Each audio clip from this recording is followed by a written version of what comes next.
Let's talk a little bit about boundaries, what I call imaginary boundaries. I want you to think to images that you've seen of those ancient maps when these seafaring explorers were first kind of traveling the seas and creating maps of what they experienced. And one characteristic of those ancient maps are certain spots on the globe in the seas where there are these giant creatures depicted, right? And that was kind of these ancient explorers' way of saying, like, okay, watch it. There's some wild, nasty, mythological stuff over here. Don't go that way, right? It became a boundary. Now, looking back, we kind of scoff at the idea of like sea creatures and dragons and things like that. Now, cryptozoology is a really cool topic, a whole totally different topic. And I'm not dismissing cryptozoology, just so you know.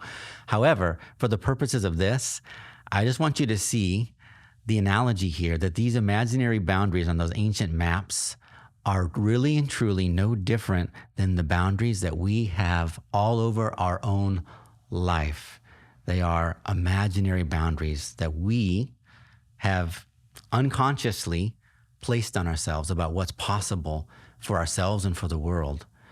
There's a classic story about how these imaginary boundaries can be broken by a single person, and it kind of causes a rupture for everyone else.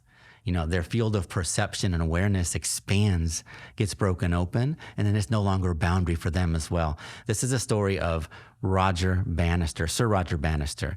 He was an English runner in the 1950s, and this was a time when no human on Earth had broken the 4-minute mile, had run a mile in under 4 minutes.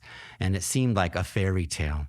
It seemed absolutely impossible. It seemed absurd, okay? To the point that medical doctors of the time actually said that if a human being were to go fast enough to break a 4-minute mile, they would experience cardiac arrest, they would probably die, all kinds of problems, right? So it just seemed like absurd.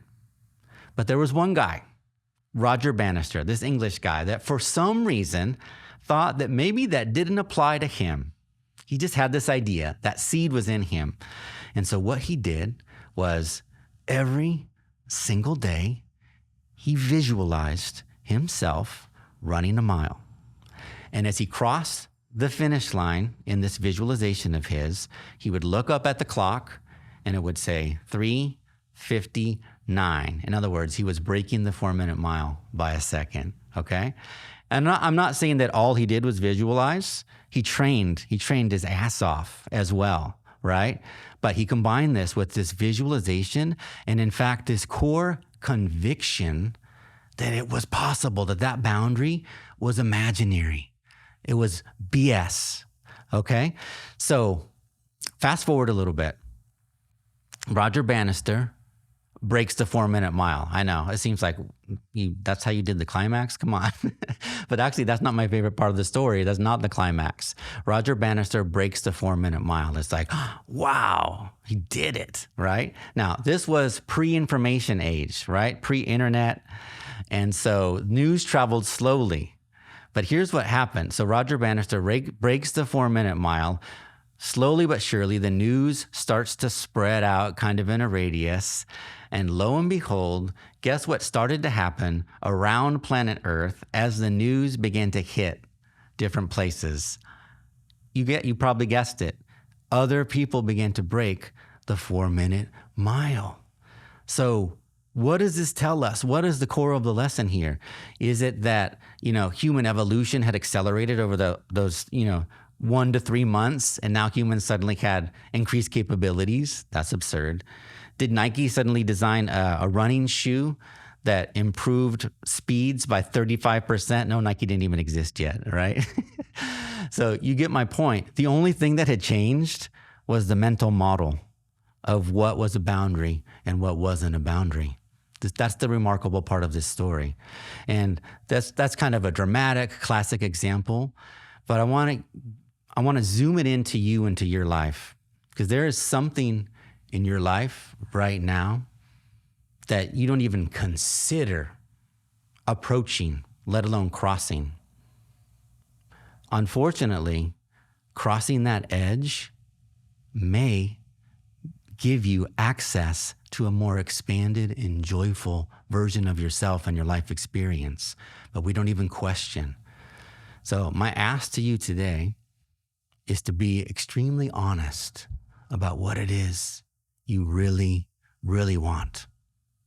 And then look at all of those edges, look at all of those boundaries between you and that, and ask yourself, how many of those are just painted sea monsters? How many of those are false, are just old programs that are no longer valid? Now, a person I studied with, Bob Proctor, had a name for these boundaries as we expand as humans. He called it the terror barrier, because there's a literal reaction in our nervous system that gives us a sense of terror and anxiety as we begin to expand into the person who approaches and tries to transcend those edges. And by understanding this terror barrier, we bring awareness to this whole process and we increase the chances of navigating that edge successfully. And I have a course about the terror barrier. You can get information on accessing it here. I invite you to come explore and see which of those imaginary boundaries are next on your list to conquer and erase. All right, that's my invitation.